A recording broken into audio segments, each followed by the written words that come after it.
All right, this is the Age of X right here where we have Old Man Logan, and I'm going to assume that right here is Odin, and we're seeing Odin here on the new loading screen for the next patch, which some people already have downloaded. I thought that was going to go live today, but I'm not sure. As of right now, I've not been able to download it on my LD player when I play on my computer. And then here is another loading screen with Odin. So the thing about this is that Old Man Logan, which is the first legendary of the 4 for this Age of X, and Professor X is going to be like the next DD8. I guess it's going to be like DD8. I'm not really sure, but he's going to be the next Mephisto, right? And the theme and all of the story for the year are going to be around Professor X. Now, Old Man Logan, I'm going to say it, is probably the most disruptive, strongest legendary that we've had in the game. Now, Apocalypse was strong when he came out, Super Skrull was strong, Mephisto strong, but those are on that other category, the mythic category. Even Ultron when Ultron came out. But I mean, I think the closest one I would say was Phoenix is probably the most disruptive legendary when Phoenix came out. But Old Man Logan wrecks nerds. He's so strong. And so Odin potentially can be very strong. And I know a ton of people over the last couple days were speculating if Odin is going to be the next epic and the problems associated with that. So I want to just read a couple things about that. For the first time, I'm not even excited for the new characters because they all have a potential to be epic. So wow, Scopely made even to take away the hype of new characters with this Brexit method they created. It's amazing. As we have a new splash page, new data settings for a bunch of new characters that I should feel excited about and happy about. And yet, I feel nothing. What about you? Excited about this hype gone? Let's discuss it. So yeah, I think a lot of people are in a sour or maybe apathetic place about the game.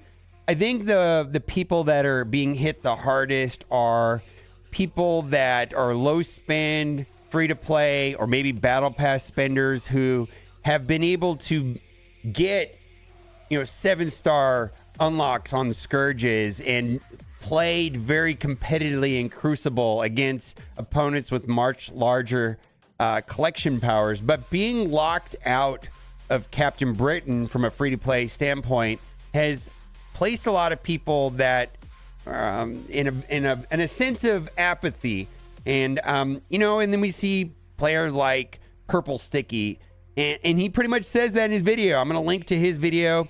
He's leaving Marvel Strike Force, and I feel like he's in that category. Now, there is a poll on, and this is on the Player's Voice movement. How have the recent events and or the state of the game as a whole affected your spending habits towards Marvel Strike Force? 16% said I am and always will be free to play. 37% I cut off spending entirely.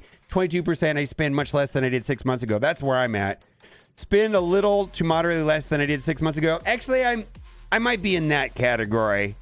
I know I'm way down from 2 years ago. I'm like half of what I was during like the height of COVID, less than half, but it's kind of plateaued in the last 6 months. I spend almost the same as I did 6 months ago, spend a little bit more. So you can see people as a whole. Now, the honest question, is the game dying?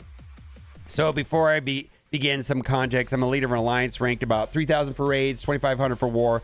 So a view from the middle, I guess. Anyways, in the last week, we've lost 2 members due to certain Captain Britain announcements. Plus, I've noticed a drop in normal gameplay. In the last 6 years, our opponents have had, in the last 6 wars, our opponents have had a deck full of minions. A lot of times they're missing 1 or 2 members as well. I admit that everything surrounding Captain Britain feels like a cash grab. It's been forever since we had a character release and a campaign event.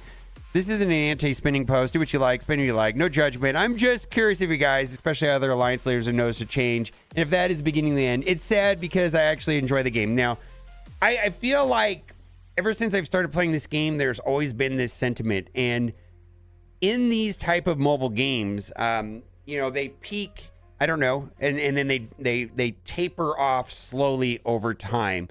And so that's probably true of Candy Crush and Clash of Clans. And then, there's a lot of games that have been out there for a long time and they're still going on well. I think about Marvel Contest of Champions and Star Wars Galaxy of Heroes. I believe Marvel Strike Force is in that category and it is not going anywhere, but I 1000% agree that the game is in some sort of slow decline. And the only empirical evidence that I have of that is Twitch watch time. And there is a website called sullynome.com, and you can go and pull up Marvel Strike Force and you can look at the stats over the last 365 days. And viewership is down 16%, yet broadcasting is up 15%. So 15% more people or more hours broadcast by streamers, but yet viewership is down.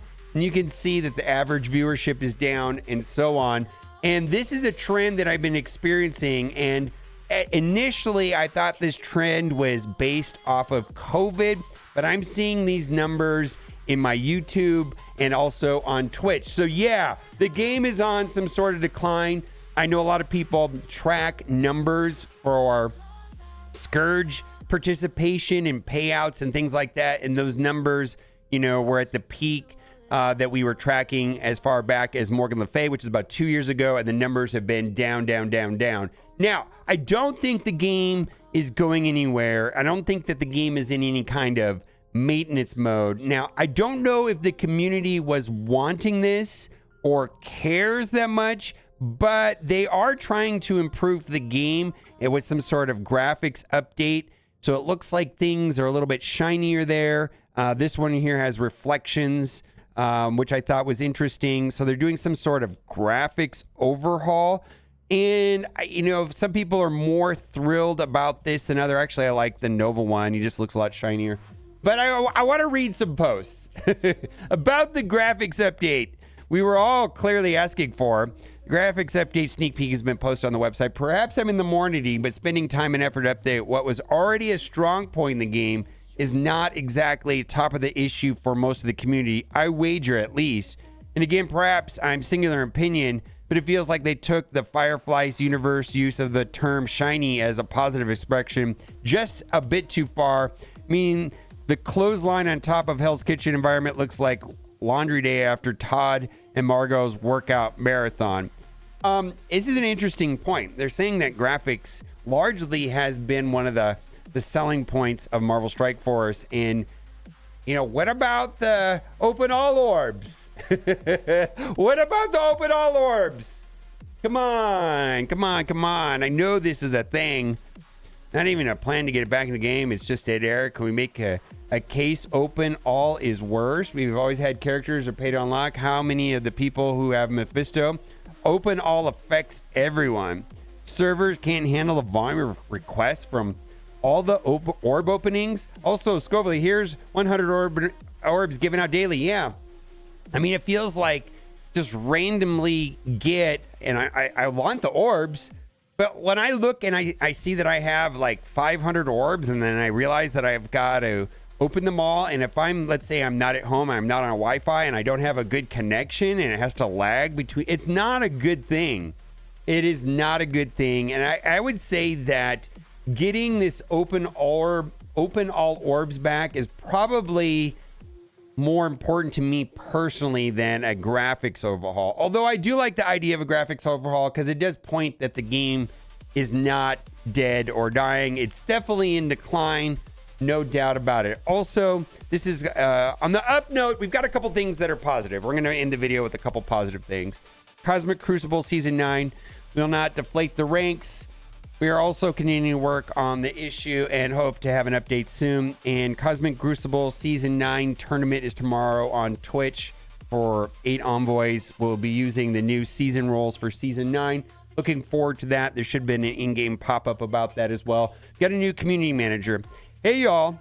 This is Strike Fox reporting for duty as your new senior community manager. From Saturday morning cartoons as a kid to building a comic-accurate cosplay later in life.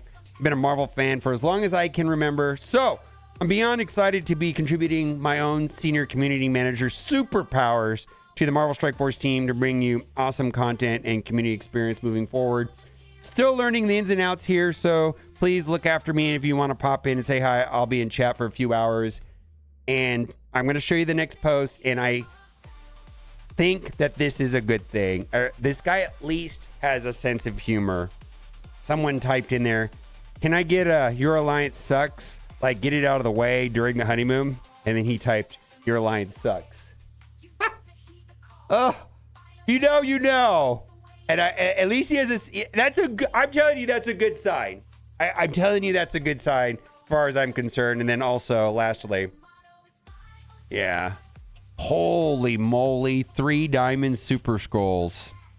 We'll have to see how Old Man Logan holds up with that and Black Knight holds up with that. My goodness. Hopefully there's a limited number of them, maybe 50 of them in the game or something like that, because it was a leaderboard auction. Let me know what you think in the comment section. And as always, thanks for watching. Keep it gaming. Bye for now.